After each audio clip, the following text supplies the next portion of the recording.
نحمدہ ونصلی ونسلم علی رسولہ الکریم اما بعد فاعوذ باللہ من الشیطان الرجیم بسم اللہ الرحمن الرحیم فاقیموا الصلاۃ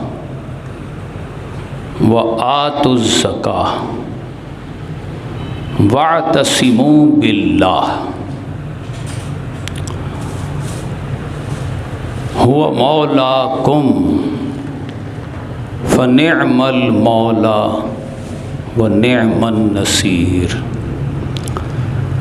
صدق اللہ العظیم وصدق رسولہ النبی الکریم الامین۔ انتہائی قابل صد احترام محترم و معزز سامعین و حاضرین، اللہ پاک قرآن حکیم میں ارشاد فرماتا ہے فَأَقِيمُوا الصَّلَاةَ، نماز قائم کرو۔ فَأَقِيمُوا الصَّلَاةَ، نماز قائم کرو۔ وَآتُوا الزَّكَاةَ، اور زکوٰۃ ادا کرو۔ دو کام ہو گئے، نماز قائم کرو، وَآتُوا الزَّكَاةَ، اور زکوٰۃ ادا کرو۔ تیسرا کام وَاعْتَصِمُوا بِاللَّهِ، اللہ سے چمٹ جاؤ۔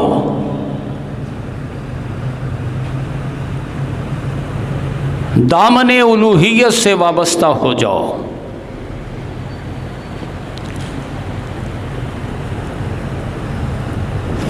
کیسے ہوگے؟ فَأَقِيمُوا الصَّلَاةَ، نماز قائم کر کے، وَآتُوا الزَّكَاةَ، اور زکوٰۃ ادا کر کے۔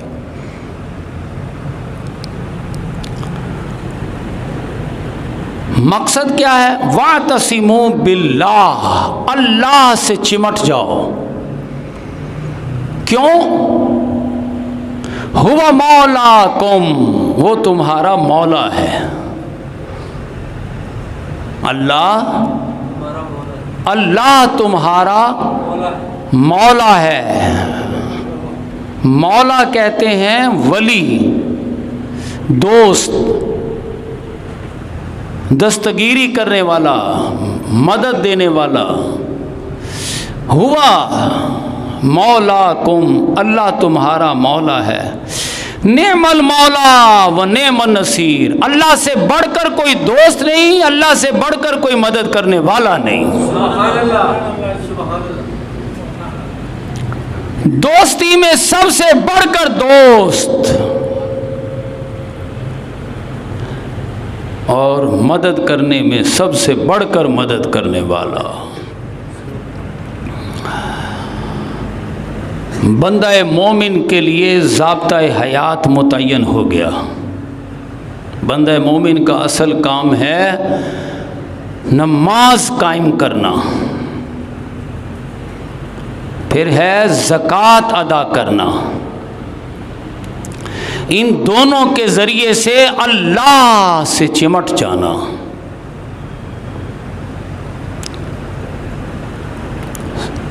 سوال کیا گیا یا رسول اللہ صلی اللہ علیہ وسلم،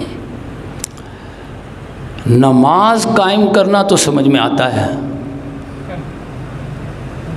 کیونکہ آپ نے فرمایا سلو کما رأیتمونی اصلی، ارے اس طرح نماز پڑھو جیسے تم مجھے نماز پڑھتا دیکھ رہے ہو، جیسے میں نماز پڑھتا ہوں ایسے نماز پڑھ رہی کرو۔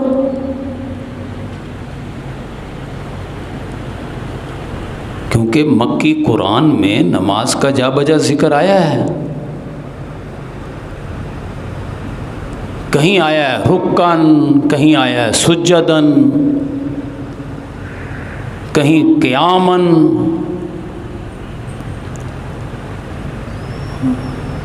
تو صحابہ کرام کو سمجھ نہیں آتی تھی یہ کھڑے ہو کر نماز پڑھیں یا بیٹھ کر نماز پڑھیں. یا ایک جگہ آیا کہ وجنوباً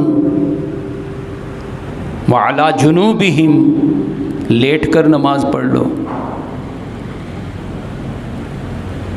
کہیں آیا سجدوں میں نماز پڑھو، کہیں آیا یعنی نماز کے مختلف ارکان بھولے جاتے تھے. لیکن قرآن حکیم میں کوئی 700 مقامات پر نماز کا ذکر ہے. وہ 700 مقام اکٹھے کر لو نا اور ان سے سمجھنا چاہو کہ ایک رکعت کیسے پڑھنی ہے، سمجھ نہیں آتی. تو یہ مسئلہ صحابہ کرام کو درپیش تھا. تو انہوں نے پوچھا یا رسول اللہ قرآن پڑھتے ہیں تو قرآن میں نماز کا ذکر ہے. اب نماز میں کبھی قرآن کہتا ہے کہ سجدے کر لو، کبھی قیام کر لو، کبھی رکوع کر لو، کبھی لیٹ جاؤ، تو کیسے نماز پڑھیں؟ آپ نے فرمایا یہ کون سا مسئلہ ہے؟ صلو کما رأیتمونی اصلی، نماز اس طرح پڑھو جیسے میں پڑھتا ہوں. انہوں نے دیکھا ایک رکعت آپ نے پڑھی، انہیں سمجھ آ گئی ایسے پڑھنی نماز. وہ ایک کوئی دو، دو کوئی تین، دو تین کوئی چار، وہ سمجھ آ گئی. چلیں نماز کا مسئلہ تو حل ہوا، جیسے آپ کو دیکھا ویسے اپنی نماز پڑھ لی، نماز ہو گئی. اچھا یہ زکوٰۃ کیا ہے؟ یہ بھی سمجھ میں آتی ہے. زکوٰۃ کا وہ مفہوم جو ہم جانتے ہیں، آج جو پورے عالم اسلام میں سمجھا سمجھایا پڑھا پڑھایا جاتا ہے، وہ تو یہی ہے 52.5 تولے چاندی، 7.5 تولے سونا یا اس کے برابر کوئی نقدی زیور وغیرہ ضرورت سے زائد سال بھر رہے کسی بندے کے پاس اپنی بنیادی ضروریات سے زائد، تو 100 میں سے 2.5 روپے دے دو. سال بعد 40واں حصہ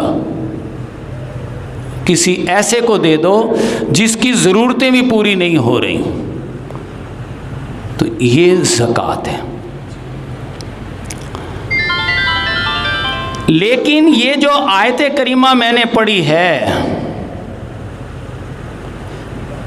یہ جو آیت کریمہ میں نے پڑھی ہے، یہ ہے سورہ حج کی آخری آیت، اور یہ ہے مکی سورت ہے، سورہ حج.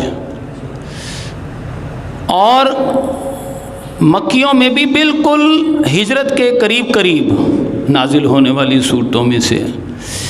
اس وقت تو فقر و فاقہ ہے،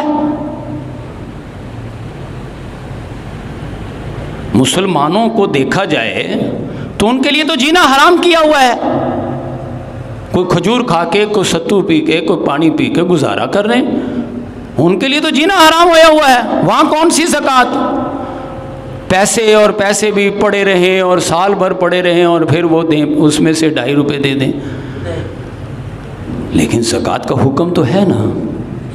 ایسے میں نے نماز کے بارے میں آپ کو بتایا،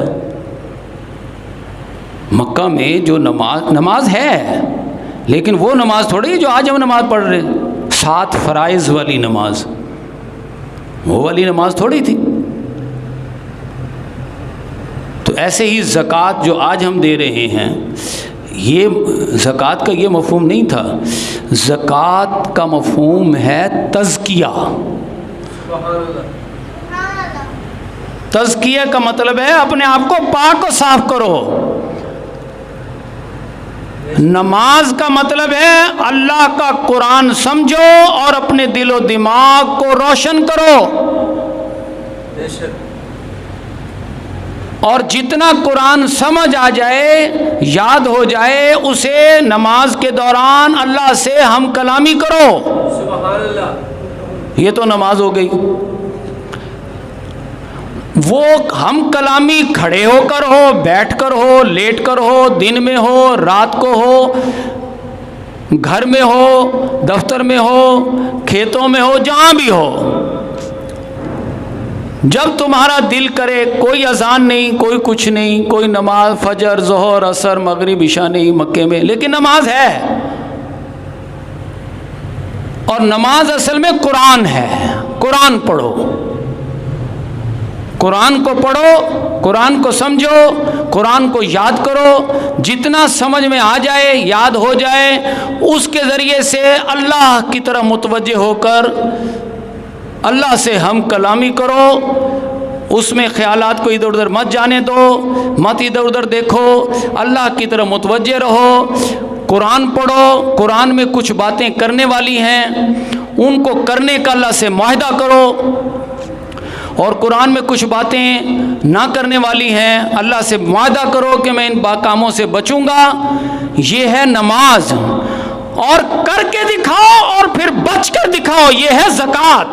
سبحان اللہ، سبحان اللہ۔ جو کچھ اللہ سے معاہدہ کیا ہے اب اس کو عملی شکل میں لاؤ، یہ ہے زکوٰۃ۔ سبحان اللہ، بے شک۔ یہ اس وقت مفہوم ہے جب یہ آیات نازل ہو رہی ہیں، فَأَقِيمُوا الصَّلَاةَ وَآتُوا الزَّكَاةَ، نماز قائم کرو اور زکوٰۃ ادا کرو۔ یہ وہ پیسوں والی زکوٰۃ نہیں ہے، یہ نماز وہ نماز فجر ظہر عصر مغرب والی عشاء نماز نہیں ہے، یہ ہے بندے کا اللہ سے تعلق۔ جو بدبختی بدقسمتی ہم پر مسلط ہے، ہم وہ بھول چکے، اصل نماز ہماری زندگیوں سے غائب ہو چکی۔ نماز تو ہے قرآن سے، اور قرآن ہم نے پڑھنا نہیں، اگر خوش قسمتی سے پڑھ لیا ہے تو اسے سمجھنا نہیں، اور اگر کسی نے سمجھ لیا ہے تو عمل نہیں کرنا، کیونکہ عمل میں آتی ہیں مشکلات۔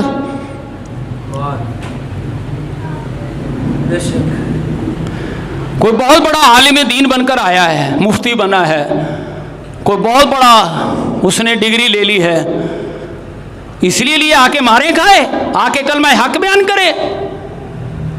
نہیں کرے۔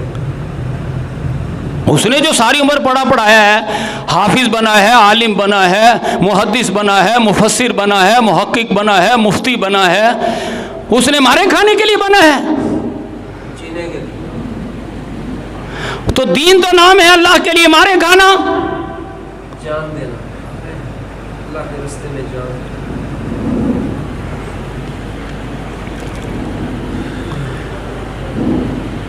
فَأَقِيمُوا الصَّلَاةَ،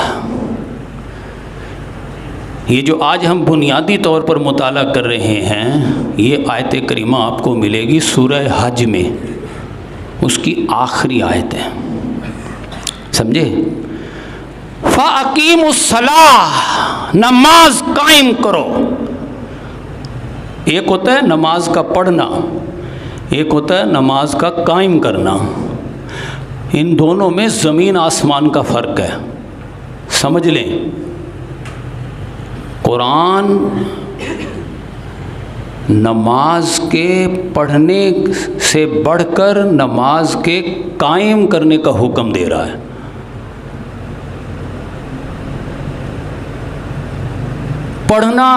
پڑھنے کا مطلب ہے میرا دل کیا پڑھ لی، آج دل میں آیا پڑھ لی، کل دل میں نہیں آیا نہیں پڑھی، تو جب دل میں آیا پڑھ لی، جب دل میں آیا نہیں پڑھی، تو وہ پڑھنے والی پڑھ لی، نہیں پڑھنے والی نہیں پڑھی، قائم نہیں ہوئی۔ قائم کرنے کا مطلب ہے دل نہ کرے تب بھی پڑھ، سبحان اللہ، بے شک۔ کیونکہ مرضی تیری نہیں اللہ کی چلے گی، اللہ کی مرضی چلے، بے شک۔ اپنی مرضی چلائی تو یہ شرک ہوگا، اللہ کی مرضی چلا یہ توحید ہوگی۔ سبحان اللہ، سبحان اللہ، ماشاءاللہ، بے شک۔ اللہ کا حکم سمجھ کر پڑھے گا تو دل مانے یا نہ مانے۔ وعلیکم السلام۔ نماز پڑھنی ہے، ہمارے امام علی مقام امام حسین نے نماز نہیں پڑھی؟ دور سے ظالموں نے تیروں سے جسم چھلنی کر دیا، آپ نے دیکھا نماز کا وقت آ گیا، گھوڑے سے اترے، تپتے ہوئے ریگزار سے تیمم کیا اور فوراً سجدے میں سر رکھ دیا۔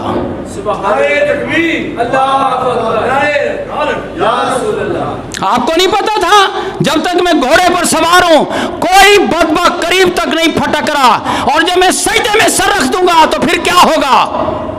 لیکن اللہ کا حکم ہے، سبحان اللہ، اللہ کا حکم، نماز کا وقت آ گیا ہے، آپ نے سجدے میں سر رکھا، اللہ کے لیے سر کٹوانا قبول کر لیا، نماز نہیں چھوڑی۔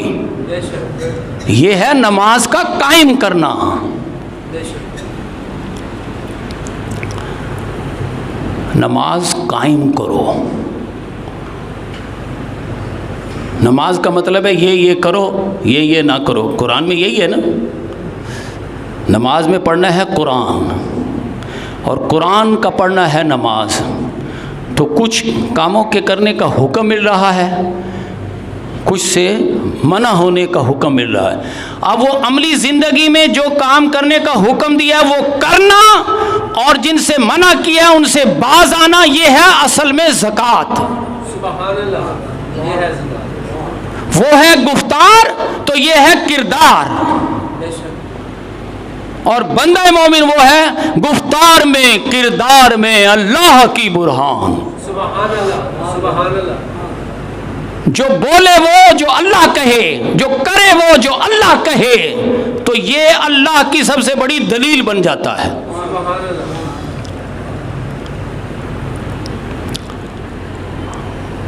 نماز قائم کر لی، زکوٰۃ ادا کر لی، اس سے کیا ہوگا؟ واعتصموا باللہ، اللہ سے چمٹ جاؤ گے، سبحان اللہ، اللہ سے چمٹ جاؤ، یہ چمٹ جانے کا مفہوم ہوتا ہے ماں کی چھاتی سے چمٹنا۔ بے شک، بچے کے پیچھے کوئی پڑا ہوا ہے، کوئی کتا ہے، کوئی بلی ہے، کوئی چیز ہے، کوئی اسے مار رہا ہے، ڈرا رہا ہے، وہ بھاگا بھاگا آیا، ماں کی چھاتی سے چمٹ گیا، بے شک، ماں نے اسے بچا لیا، اب وہ کہتا ہے میں محفوظ ہوں، اب مجھے کوئی نہیں کچھ کہہ سکتا۔ ماں بھی اسے چھاتی سے چمٹ کے کھڑی ہو جاتی ہے، خبردار آگے بڑھے تو۔ بے شک، ایسے ہی قرآن کہہ رہا ہے نماز قائم کرو اور زکوٰۃ ادا کرو، اس سے کیا ہوگا؟ تم اللہ سے چمٹ جاؤ گے۔ سبحان اللہ، میں نے یہاں سوال اٹھایا تھا کہ صحابہ کرام آئے حضور صلی اللہ علیہ وسلم کے پاس، آقا ایک تو یہ نماز ہمیں سمجھا دیں، نماز کیا؟ آپ نے فرمایا سلو کما رأیتمونی اصلی، نماز اس طرح پڑھو جیسے تم مجھے دیکھ رہے ہو نماز پڑھتے ہوئے۔ تو چلو وہ مسئلہ تو حل ہو گیا۔ زکوٰۃ آپ نے فرمایا میرا کردار اپناؤ، میرے شب و روز اپناؤ، جس کام میں میں لگا ہوں وہ کام کرو، جن کاموں کو میں نہیں اچھا سمجھتا ان سے باز آ جاؤ، یہ زکوٰۃ ہے۔ اچھا تو یا رسول اللہ یہ ہمیں بتائیں، یہ واعتصموا باللہ اللہ سے کیسے چمٹیں؟ اللہ کہہ رہے ہیں نا اللہ سے چمٹ جاؤ۔ کیوں چمٹ جاؤ؟ ہوا مولاکم، اللہ کہہ رہا ہے میں ہی تو تمہارا مولا ہوں، میں تمہارا دوست ہوں، ایسا دوست کہ کہیں نہیں تمہیں اللہ جیسا دوست ملے گا۔ بے شک، بے شک، نعم المولا، سبحان اللہ، سب سے اعلیٰ دوست۔ سبحان اللہ، کون دوست؟ وہ ہوا بکل شیء علیم، جو ہر شے کا علم رکھتا ہے۔ سبحان اللہ، اللہ، بے شک، ہمارے بہت سے ایسے دوست ہوتے ہیں انہیں پتہ ہی نہیں ہوتا ہمارے مسائل کیا ہیں، ہمارے مسئلے کیا ہیں اور ان کا حل کیا ہے۔ ہمارے تو ایسے ہی دوست ہوتے ہیں نا، انہیں جا کے بتائیں، روئیں پٹیں ان کے سامنے، گڑ گڑائیں، تب کہیں ان کا دل پسیتا ہے۔ جس کا پسیج گیا وہ دوست، جو آگے سے اور اکڑ گیا وہ دشمن۔ ہماری تو ایسے دوستیاں دشمنیاں بنتی ہیں نا۔ اللہ ایسا دوست ہے کہ وہ ہوا بکل شیء علیم، وہ ہر شے کا پورا پورا علم رکھتا ہے خود، سبحان اللہ، بے شک، اور وہ ہوا علی کل شیء قدیر، وہ ہر شے پر پوری قدرت رکھتا ہے۔ بے شک، تم نے اللہ کا کیا اندازہ کیا ہے؟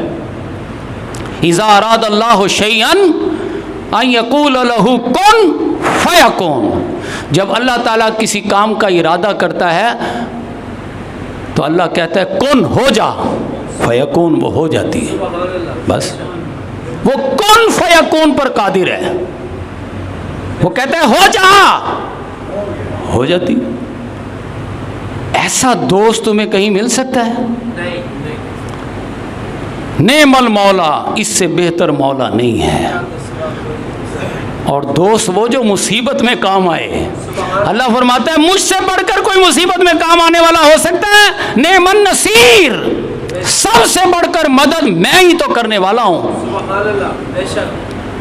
میں ہی باخبر ہوتا ہوں اور میں ہی پوری قدرت رکھتا ہوں۔ لیکن اللہ سے چمٹیں کیسے؟ سوال تو پھر وہیں آ گیا۔ قرآن سے پوچھیں، قرآن سے کہ اللہ سے کیسے چمٹیں، تو قرآن کہتا ہے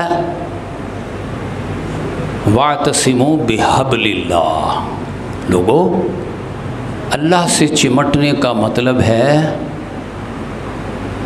اللہ کی رسی سے چمٹ جاؤ، اللہ کی رسی کو پکڑ لو۔ کچھ تو مسئلہ حل ہوا نا۔ پہلے تو اللہ نے کہنی ہے نا اللہ سے چمٹ جاؤ، اب بندہ سوچتا ہے اللہ سے کیسے چمٹے، ماں سے تو چمٹ جاتے ہیں نا، ماں کی چھاتی سے چمٹ گئے۔ اور اللہ کے بارے میں حدیث پاک میں آتا ہے 70 ماؤں سے بڑھ کر پیار کرنے والا، اور یہ تو 70 کا عدد ویسے ہی ہزاروں لاکھوں کروڑوں ماؤں سے زیادہ چاہنے والا ہے اپنے بندوں کو اللہ، اس سے کیسے چمٹیں؟ تو جب آپ قرآن نے مسئلہ حل کیا، اللہ سے چمٹنے کا مطلب ہے اللہ کی رسی کو تھام لو، تو چلو ٹھیک ہے کچھ مسئلہ حل ہوا۔ لیکن پھر ذہن میں آیا اوئے کہاں ہے اللہ کی رسی؟ اب رسی تلاش کرو تاکہ رسی کو پکڑ لے تو اللہ سے چمٹ جانا ہو۔ آئے حضور کے پاس، آقا ایک مسئلہ ہے، بولو کیا مسئلہ ہے؟ یہ جو اللہ نے کہا ہے وَاعْتَصِمُوا بِاللَّهِ، اللہ سے چمٹ جاؤ، تو ہم نے قرآن کو پڑھا، آگے پیچھے سے دیکھا تو پتہ چلا وَاعْتَصِمُوا بِاللَّهِ بِحَبْلِ اللَّهِ، اللہ کی رسی سے چمٹ جاؤ۔ لیکن اب ہم رسی تلاش کرتے پھر رہے ہیں۔ آپ نے فرمایا وہ قرآن اٹھا کر لاؤ ادھر، ہاتھ میں قرآن پکڑا اور فرمایا ہوا حبل اللہ المتین، اور تم اللہ کی رسی کو کہاں تلاش کرتے پھر رہے ہو؟ یہ قرآن اللہ کی رسی ہے، اسے مضبوطی سے تھام لو۔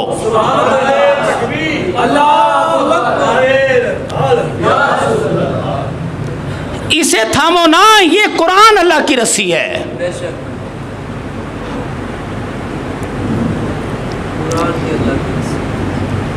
قرآن کو پڑھو، قرآن کو سمجھو۔ پتہ ہے قرآن کی کیا شان ہے، قرآن کی کیا عظمت ہے، جن کو نہیں اندازہ۔ اللہ کہتا ہے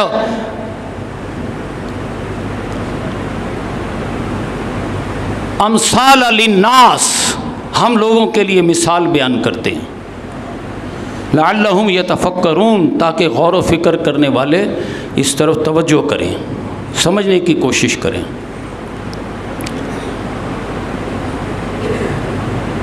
قرآن کے بارے میں اللہ پاک فرماتا ہے لو انزلنا ھذا القرآن علی جبل،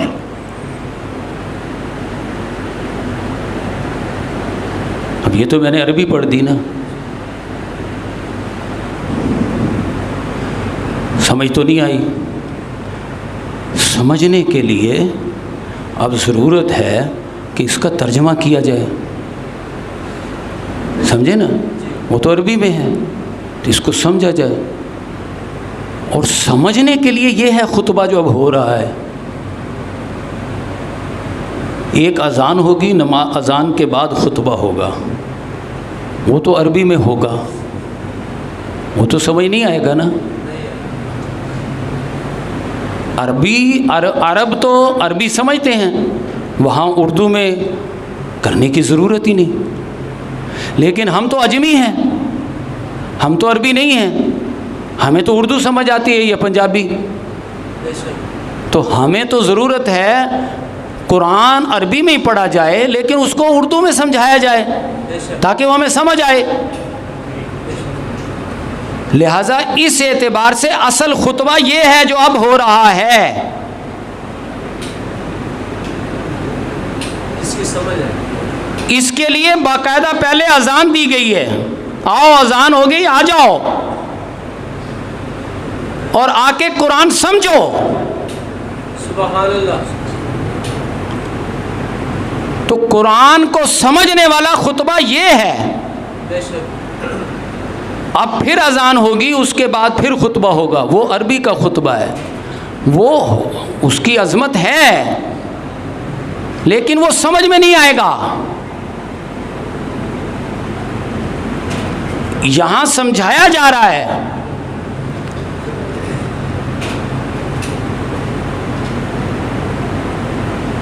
تو آئیے ہم سمجھنے کی کوشش کریں۔ اللہ پاک فرما رہا ہے لو انزلنا ھذا القرآن، قرآن کی عظمت جاننا چاہتے ہو، اگر یہ کسی پہاڑ پر نازل ہو قرآن علی جبل، تو قرآن کی عظمت یہ ہے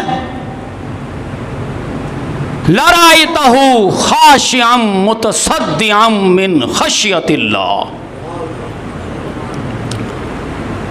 پہاڑ کو پہاڑ کیوں کہتے ہیں؟ اس لیے کہ وہ بہت بلند ہوتا ہے، اتنے 1000 فٹ کی بلندی اس کی چوٹی، اتنی چوٹی، اتنی بلند، کیٹو دنیا میں دوسرے نمبر کی چوٹی، پہاڑ ہے، بلند ہے۔ اللہ فرماتا ہے قرآن اگر پہاڑ پر نازل ہو جائے تو قرآن اپنی ساری بلندیاں کھو دے اور پچک جائے۔ بے شک، بے شک۔ اور قرآن پہاڑ چونکہ مضبوط ہوتا ہے، لہذا یہ پہاڑ جیسا مضبوط اللہ کی مخلوق جو ہے، قرآن اگر اس پر نازل ہو جائے تو وہ پھٹ جائے اللہ کے خوف سے۔ نعرے تکبیر، اللہ اکبر، نعرے رسالت، یا رسول اللہ۔ قرآن کی یہ عظمت ہے۔ بے شک۔ لیکن قرآن پہاڑوں پر نازل ہونے کے لیے تو نہیں نازل ہوا، پہاڑوں کے لیے تو نہیں نازل ہوا، قرآن تو نازل ہوا ہے انسانوں کے لیے۔ دلوں پر نازل ہو۔ بے شک۔ اس لیے قرآن کہتا ہے ذکر اللہ وجلت۔ جب تم قرآن کو سمجھو گے تو تمہارے دل لرز جائیں گے، سبحان اللہ، تمہارے دل لرز جائیں گے۔ سبحان اللہ۔ قرآن میں یہ صلاحیت ہے کہ تمہارے دلوں کو لرزا کر رکھ دے۔ جب دل لرز جائے، لرزے کا تب جب وہ سمجھ آئے گا، اور سمجھا ہوا قرآن دلوں کو لرزا کے رکھ دیتا ہے۔ سمجھے؟ اب آیا تولیت۔ یہ چونکہ وقت اتنا نہیں ہوتا کہ پوری آیتیں پڑھی جائیں، صرف اشاروں کنایوں میں بات ہوتی ہے۔ تولیت، جب سمجھا ہوا قرآن تلاوت کیا جائے گا، جب سمجھا ہوا قرآن تلاوت کیا جائے گا تو زادتہم ایمانا، سننے والوں کے ایمانوں میں اضافہ کر دے گا۔ سبحان اللہ، سبحان اللہ، بے شک۔ وہ قرآن جو سمجھ آ رہا ہے اور اس قرآن کی تلاوت ہو رہی ہے، اب جو سن رہا ہے قرآن، جس پر پڑھا جا رہا ہے قرآن، تو قرآن اب اس سننے والے کے دل کو نور ایمان سے منور کر دے گا۔ سبحان اللہ، سبحان اللہ، بے شک۔ اس کو اللہ کے نور کا پاور ہاؤس بنا دے گا۔ سبحان اللہ۔ تولیت زادتہم ایمانا۔ اب جو شخص قرآن کو پڑھ بھی رہا ہے، سمجھ بھی رہا ہے اور تلاوت بھی ہو رہی ہے اور اس کے ایمان میں اضافہ بھی ہو رہا ہے، اب اس بندے کے اندر ایک تبدیلی آئے گی۔ قرآن کہتا ہے اس شخص کے اندر اس شخص کے مقابلے میں جو نہ قرآن سمجھتا ہے اور نہ سمجھا ہوا قرآن اس پر تلاوت کیا جاتا ہے، نہ اس کے ایمان میں اضافہ ہوتا ہے اس میں، اور اس ایمان شدہ شخص میں ایک بہت بڑی تبدیلی آ چکی ہے۔ کیا؟ یہ جو سمجھتا بھی ہے، یہ جو پڑھتا بھی ہے، یہ جو تلاوت بھی ہوتی ہے، جس کا دل نور ایمان سے منور بھی ہوتا ہے، یہ وَعَلَىٰ رَبِّهِمْ يَتَوَكَّلُونَ، یہ اللہ پر توکل کرنے والا بن گیا ہے۔ سبحان اللہ، سبحان اللہ، اللہ پر بھروسہ کرنے والا۔ اب یہ کوئی کام کرنے لگتا ہے تو اسباب و وسائل نہیں تلاش کرتا، دولت نہیں تلاش کرتا، کسی بڑے سے جا کر فون نہیں کرواتا، اس کو اللہ پر بھروسہ ہو جاتا ہے۔ سبحان اللہ، بے شک اللہ پر بھروسہ۔ اللہ پر بھروسے کا مطلب اللہ کے علم کامل پر یقین پیدا ہو جاتا ہے، سبحان اللہ، اللہ کی قدرت کاملہ پر بھروسہ پیدا ہو جاتا ہے۔ بے شک تلیت زادتہم ایمانا وعلی ربہم یتوکلون۔ اب قرآن کہتا ہے یہ شخص لم یخروا علیہا صما وعمیانا، ایسا شخص جب قرآن پڑھا جا رہا ہوگا تو یہ نہ تو قرآن پر اندھا بہرا ہو کر گرے گا، نہ زندگی میں ٹھوکریں کھاتا پھرے گا۔ دونوں قرآن پر اندھا بہرا گرنے ہونے سے بھی بچے گا اور زندگی میں بھی جو راستہ جنت کی طرف جا رہا ہوگا اس پر تیقن کے ساتھ سفر طے کرے گا، یہاں بھی ٹھوکریں نہیں کھائے گا۔ لم یخروا علیہا صما وعمیانا، بلکہ اذا ذکروا بآیات ربہم، اس کے دل کو قرآن ایک نصیحت کر دیتا ہے۔ قرآن دلوں میں جو نصیحت کرتا ہے، یاد رکھیں وہ ایک ہی نصیحت ہے، الحم سے والناس تک پورا قرآن ایک بات کی نصیحت کرتا ہے، ایک ہی ڈیمانڈ کرتا ہے، اور وہ کیا ہے؟ اے بندے، تو نے اپنا وقت اور صلاحیتیں اللہ کے لیے لگانی ہیں۔ کیا؟ وقت اور صلاحیت اللہ کے لیے، اپنا وقت جو اللہ نے تمہیں دیا ہے اور اس کے ساتھ ساتھ صلاحیتیں۔ اب صلاحیتیں مختلف ہیں۔ یہ عمران صاحب بیٹھے ہیں، حافظ قرآن ہیں، عالم دین ہیں، ان کے اندر اور صلاحیتیں۔ وہ نثار صاحب بیٹھے ہیں، وہ حافظ قرآن نہیں ہیں، وہ عالم دین نہیں ہیں، ان کے اندر اپنی صلاحیتیں ہیں، ان کے اندر اپنی صلاحیتیں ہیں۔ یہ ساتھی بیٹھے ہیں، کاروباری ہیں، ان کے اندر اور صلاحیتیں ہیں۔ لیکن وقت تو اللہ نے دیا ہے نا، بے شک اللہ سے وقت لے کر آئے ہیں۔ قرآن کو جو پڑھتا ہے سمجھتا ہے، اذا ذکروا بآیات ربہم، تو قرآن کی آیات، اس کے رب کی آیات اسے اس کے دل کو ایک نصیحت کر دیتی ہیں۔ جب وہ اسے سمجھنے کی کوشش کرتا ہے، جب سمجھا ہوا قرآن وہ تلاوت سنتا ہے، اس کے ایمان میں اضافہ ہوتا ہے، اس کے ایمان میں اضافہ اسے ایک نصیحت کرتا ہے۔ وہ نصیحت کیا ہے؟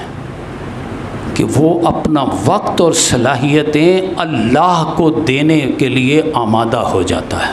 سبحان اللہ. بس یہ اللہ کی ایک ڈیمانڈ ہے. اسی کو کہا گیا ہے آمینو آمینو باللہ ورسولہ، اللہ اور اس کے رسول پر ایمان لاؤ. وَأَنفِقُوا،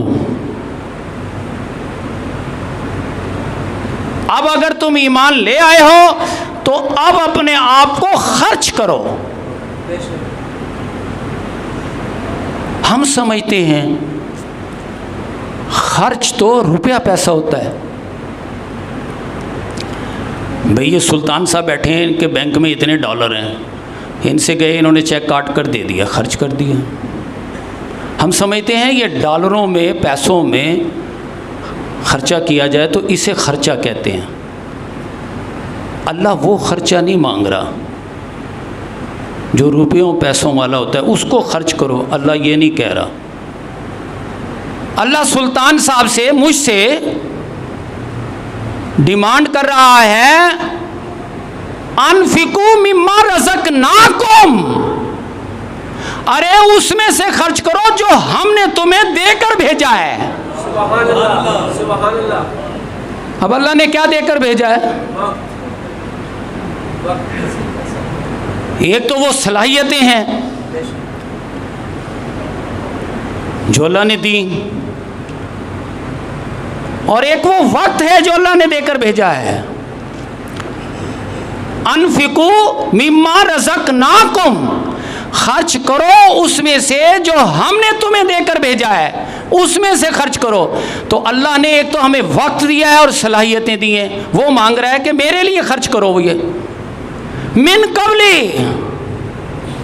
ان یاتی احدکم الموت، اس سے پہلے پہلے کہ تم میں سے کسی کی موت آ جائے. خرچ کرو. بے شک. اب جب موت آتی ہے تو کیا ہوتا ہے؟ ایک سیکنڈ نہیں ملتا. ایک شخص کی موت آ گئی، ایک کی ابھی نہیں آئی، تو دونوں میں کیا فرق ہے؟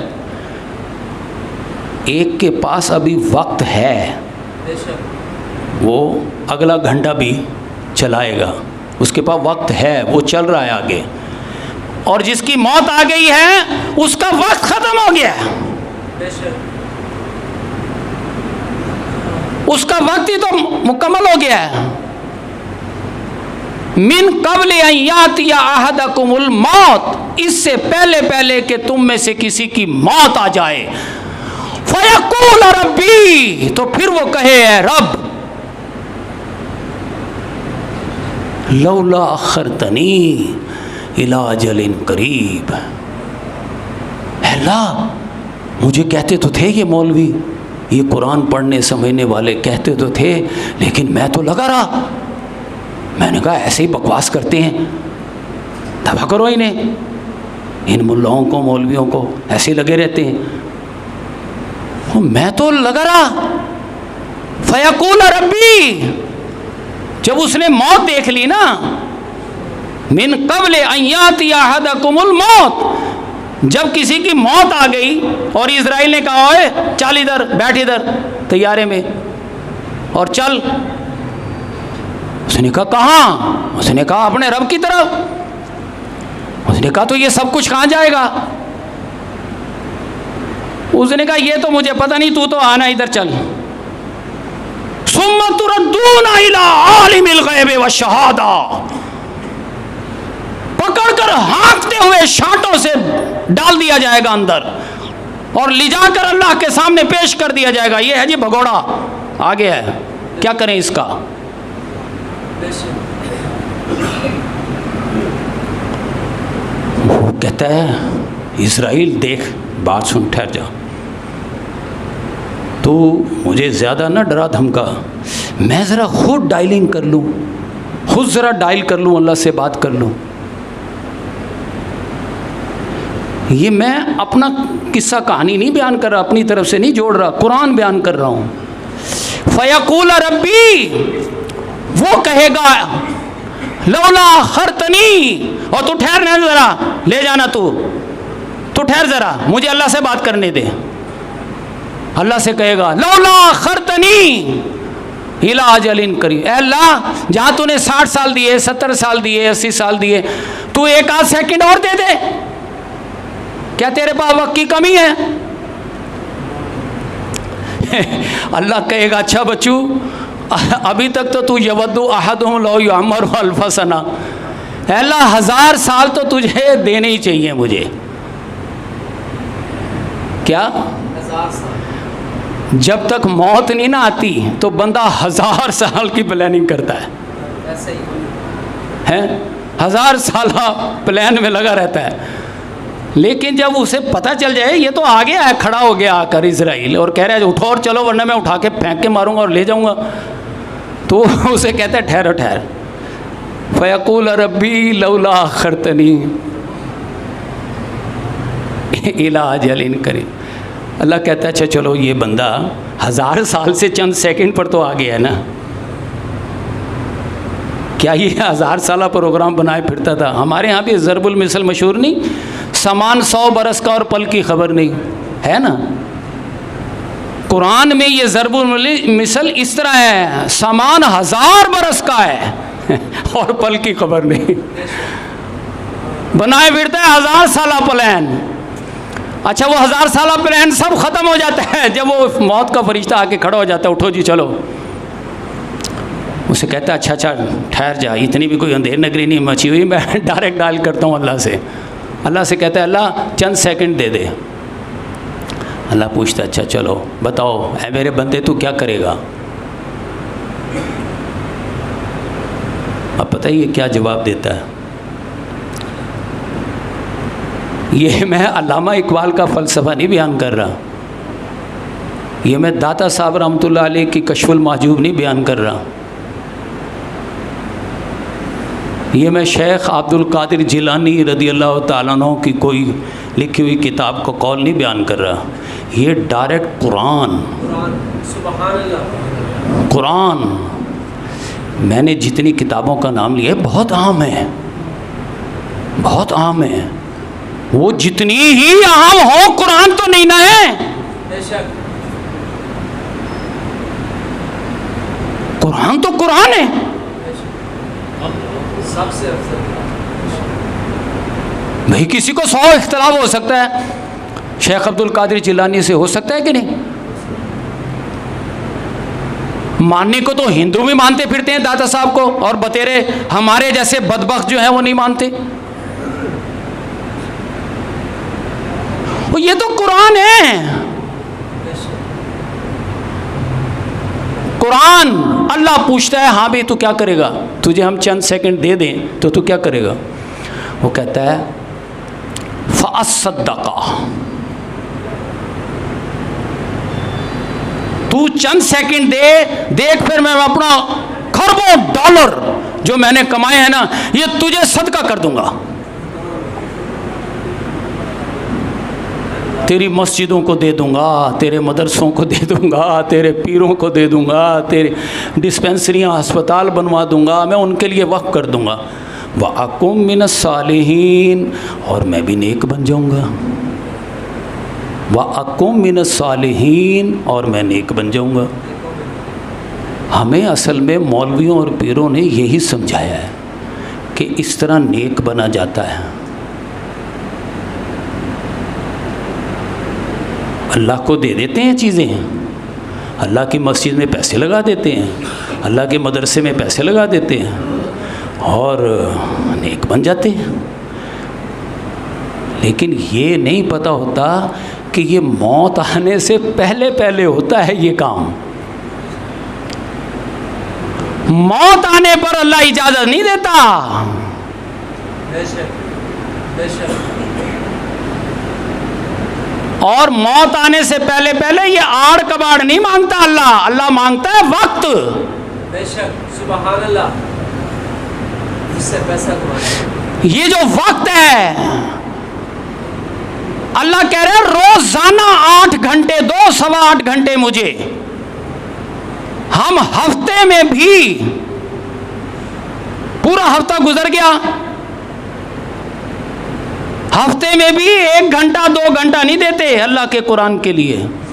نعرے تکبیر، نعرے رسالت، نعرے پنجتن دیکھنا، جب دیکھتے ہیں نا موت آ گئی اور موت آ گئی اور اللہ نے کہا، پھر اللہ سے کہتے ہیں اللہ وقت دے دے، چند سیکنڈ ہی دے دے، جو کمایا تجھے دے دوں گا۔ اللہ کہتے ہیں لن یؤخر اللہ نفسا اذا جاء اجلها، جب کسی کی موت کا وقت آ جائے تو چند سیکنڈ نہیں دیے جائیں گے۔ بے شک اللہ نہیں دے۔ ایک تو موت سے پہلے پہلے خرچ کرو، اور خرچ کیا کرو؟ وقت اور صلاحیت، اپنا وقت خرچ کرو اپنی صلاحیتوں کے ساتھ، وہ لگاؤ قرآن میں، وہ لگاؤ نماز میں۔ نماز ایسی پڑھو جیسے میرا ابو بکر رضی اللہ تعالیٰ عنہ پڑھتا ہے، سبحان اللہ، سبحان اللہ، جیسے میری فاطمہ پڑھتی ہے، سبحان اللہ، جیسے میرا محبوب پڑھتا ہے۔ سبحان اللہ، نماز پڑھو تو نماز میں کھڑے ہو، ایک رکعت میں قرآن شروع ہو جائے، ساری رات بیت جائے، صبح نماز اذان فجر ہو جائے۔ سبحان اللہ، سبحان اللہ، قرآن آیا ہے نماز میں پڑھنے کے لیے، بے شک اور زندگیاں بدل دینے کے لیے، صلاحیتوں کو اللہ کے لیے وقف کر دینے کے لیے۔ بے شک لیکن یہ نصاب موت سے پہلے پہلے تک کا ہے۔ مانتے ہیں ہم حضرت ابو بکر رضی اللہ تعالیٰ عنہ نے ایمان لاتے وقت جو دولت تھی دے دی، اس کے بعد کمانے گئے، کما کما کر دولت خرچ کرنی چاہیے تھی، پہلے سے زیادہ خرچ کرنی چاہیے تھی، نہیں گئے، نہیں گئے، اس لیے کہ اللہ کو اصل میں وقت چاہیے، اور وقت اپنی صلاحیتوں کے ساتھ چاہیے۔ وہ اگر موت آنے سے پہلے پہلے دو گے تو پھر کیا ہوگا؟ اللہ فرماتا ہے یہ وقت ہی تمہارے لیے جنت بنا ہوگا۔ سبحان اللہ، نعرے تکبیر، اللہ اکبر، نعرے رسالت، یا رسول اللہ، پائیں نعرے پائیں کانٹے کے نعرہ حیدری، یا علی، جب تم ہمارے پاس آؤ گے نا تو ہم کیا کہیں گے؟ ہم یہ کہیں گے انما تجزون ما کنتم تعملون۔ لوگو ہم کسی کو کچھ نہیں دے رہے دلا رہے، یہ تمہارے اعمال ہی تمہیں دیے جا رہے ہیں۔ بے شک، بے شک، کیا؟ تمہارے ایمان جو تم کرتے رہے، جو تم کرتے رہے وہ ہم تمہیں دے رہے ہیں۔ اور بھائی کیے تو ہیں کہ بھی ہم نے نماز پڑھی، ہم نے قرآن سمجھا، اور مل رہا ہے محل۔ اللہ کہہ رہا ہے ہاں ہاں یہی تو ہم تمہیں کہہ رہے ہیں۔ جنہوں نے ہمیں دنیا میں وقت دیا قرآن کے لیے، ظلم کے خاتمے، عدل کے قیام کے لیے، ان کا وقت یہاں جنت میں محل بن چکا ہے۔ سبحان اللہ، بے شک، اور جنہوں نے اپنا وقت لگایا اپنے لیے اور اپنوں کے بھیڑ چڑھ کر دنیاوی کاموں میں، ان کے لیے یہاں جہنم بنی ہوئی ہے۔ ہم تمہیں کچھ نہیں دے رہے، تمہیں وہی کچھ دے رہے ہیں جو کچھ تم کرتے رہے۔ مل رہی ہیں دو چیزیں، یا تو جنت یا جہنم، لیکن جنت انہیں مل رہی ہے جو دنیا میں اللہ کے لیے وقت اور صلاحیتیں لگاتا ہے، بے شک، انہیں مل رہی ہیں جنتیں۔ اور جو وقت اور صلاحیتیں اپنے بھیڑ چڑھا لیتا ہے، اپنے کاموں میں لگا رہتا ہے، اور اپنے کام میں لگنے کی انتہا یہ ہے، بدبختی کی انتہا یہ ہے، میرے جیسا عالم نماز پڑھانے کو بھی کاروبار بنائے بیٹھا ہے، میرے جیسا عالم اذان دینے کو بھی کاروبار بنائے بیٹھا ہے، جبکہ عام لوگوں کو تو حکم ہے کہ تم کاروبار چھوڑو اور دین کا کام کرو۔ میرے جیسا کہتا ہے میں دین کو بھی کاروبار بنا لوں گا اور بیٹھ جاؤں گا، تو دوسروں کو کیا میں نصیحت کروں گا؟ یہ جو میں نے آج تقریر کی ہے اس کا کیا خلاصہ ہے؟ لوگوں نماز پڑھو، لوگوں زکوٰۃ ادا کرو، لوگوں اللہ سے چمٹ جاؤ۔ اللہ سے چمٹنے کا مطلب ہے نماز پڑھو، نماز کے اندر قرآن پڑھو، قرآن تمہیں ایک نصیحت کرے گا، اپنا وقت اور صلاحیتیں دین کے لیے، اللہ کے لیے، ظلم کے خاتمے، عدل کے قیام کے لیے لگاؤ، اس سے جنتیں ملیں گی۔ ایک قرآن پڑھنے پڑھانے سمجھنے سمجھانے کو ایک کاروبار بنا کر بیٹھ جائے، اس کو کیا ملے گا؟ اس نے اپنا بھی بیڑا غرق کیا، ساری قوم کا بیڑا غرق کر دیا۔ اس نے تو مثال بننا تھا دوسروں کے لیے۔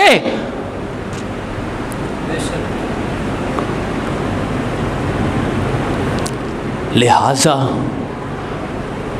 جو شخص اپنا وقت اور صلاحیتیں اللہ کے لیے، اللہ کے دین کے لیے، اس کی سربلندی کے لیے خرچ کرے گا، اس کے لیے جنتیں ہیں۔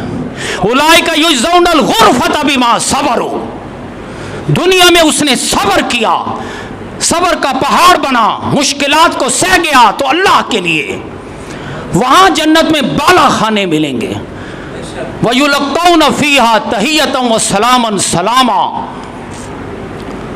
اللہ کی فرشتوں کی فوجیں انہیں گارڈ آف آنر پیش کرتے ہوئے ان کا استقبال کریں گی۔ اللہ تعالی ہمیں ان لوگوں کے نقش قدم پر چلنے کی توفیق عطا فرمائے، آمین ثم آمین، وما علینا الا البلاغ۔